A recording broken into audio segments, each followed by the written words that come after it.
Meu nome é Renata Guiar, sou advogada em São Paulo e com muita satisfação estou aqui para que nós possamos discutir alguns dos temas relacionados à matéria de direito administrativo.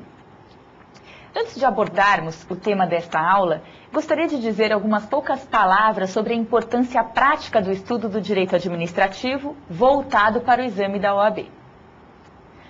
Algumas pessoas que se dizem menos familiarizadas com a matéria normalmente tendem a deixá-la de lado, dando maior importância àquelas que mais apreciam. Cada um já sabe de antemão onde possui um melhor desempenho. Só que o diferencial nas provas é também buscar pontuação nas disciplinas que consideram mais complexas. Para melhor compreendê-la, é fundamental sempre complementar o estudo das aulas e da apostila com uma leitura atenta dos dispositivos da Constituição Federal, bem como também das demais leis que vamos mencionar, sempre que aqui elas forem citadas. Outro aspecto importante que gostaria de comentar com vocês é o seguinte: o direito administrativo guarda uma estreita relação com outros ramos do direito, principalmente com os do direito público. Muitas vezes ouvimos falar que a dificuldade maior em se estudar a matéria decorre do fato de que não existe um código de direito administrativo, como temos em tantas outras disciplinas. Isso, contudo, não faz com que ela seja mais ou menos complicada. Existem muitas leis esparsas que a regulam, como é o caso da Lei de Licitações, a lei que rege o processo administrativo, a Lei das Concessões e Permissões de Serviços Públicos e tantas outras que vamos aqui mencionar. Necessário mesmo se faz entendê-la dentro de uma visão ampla do direito. E por isso, muitas vezes, vamos recorrer às outras disciplinas que com essas se interligam, buscando sempre uma complementaridade entre todas. Ao longo do curso, também veremos que nosso cotidiano é recheado de exemplos e, à medida em que formos tratando da matéria, procuraremos trazê-los aqui, com a intenção de relacioná-los com a parte teórica. Bem, nossa aula de hoje vai tratar de um tema que é muito caro aos examinadores da OAB, pois com bastante frequência são formuladas questões envolvendo os fenômenos da desconcentração e da descentralização, assim como também as semelhanças e diferenças de cada entidade da administração indireta. Ao lado disso, também estudaremos as figuras jurídicas trazidas pela reforma administrativa, ocorrida com a Emenda Constitucional número 19 de 1998. Vamos à questão inicial. Como é que se estrutura a administração pública no Brasil? Ou seja, quem é que compõe o aparelho administrativo do Estado? O Estado tanto pode ele próprio desenvolver as atividades administrativas que a Constituição Federal delegou, quanto pode desempenhar essas atividades através de outras pessoas.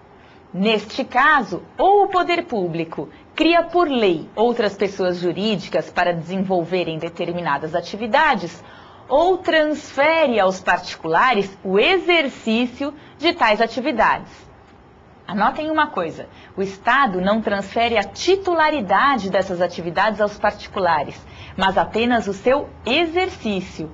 Ele, Estado, que é o titular das atividades que lhe são conferidas pela Constituição Federal, e só pode delegar o exercício se assim for autorizado por lei.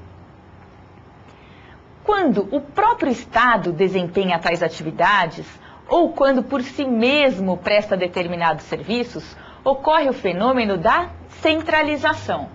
Nesse caso, ele atua diretamente por meio de seus órgãos. No entanto, o Estado, para melhor operacionalizar suas atividades e seus serviços, pode repartir no interior da mesma pessoa os seus encargos. Quando se diz que o Estado distribui internamente as competências, ocorre a desconcentração. Então, pela desconcentração, todos os órgãos e agentes continuam ligados por um vínculo de hierarquia, ou seja, por um vínculo de subordinação. Em resumo, a desconcentração é a distribuição interna de competências na mesma pessoa jurídica. Para ficar mais fácil a compreensão, poderíamos assim representar a desconcentração. Vejam o quadro demonstrativo. Imaginem que exista a União Federal. E a União, ela pode, através dos ministérios, desconcentrar as suas atividades, os seus serviços. E estes, por sua vez, também para melhor operacionalizarem as atividades, eles vão se subdividindo. Então, temos o Ministério da Justiça, que, por sua vez, cria um departamento para cuidar de determinado assunto. Esse departamento é dividido nas várias divisões. Depois, estas são divididas em seções e, por fim, em setores, e assim por diante. Só que todos eles estão interligados. Muito bem. Por outro lado, quando o Estado desempenha as atividades ou presta serviços através de outras pessoas, que deles são distintas, dá-se a descentralização.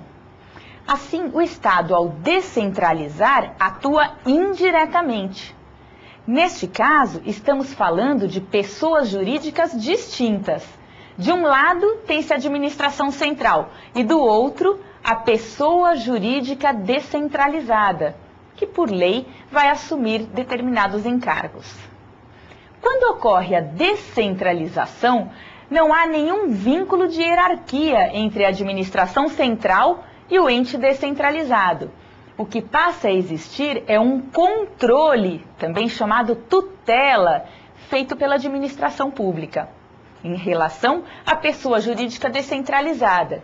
E este controle só é exercido através dos limites da lei.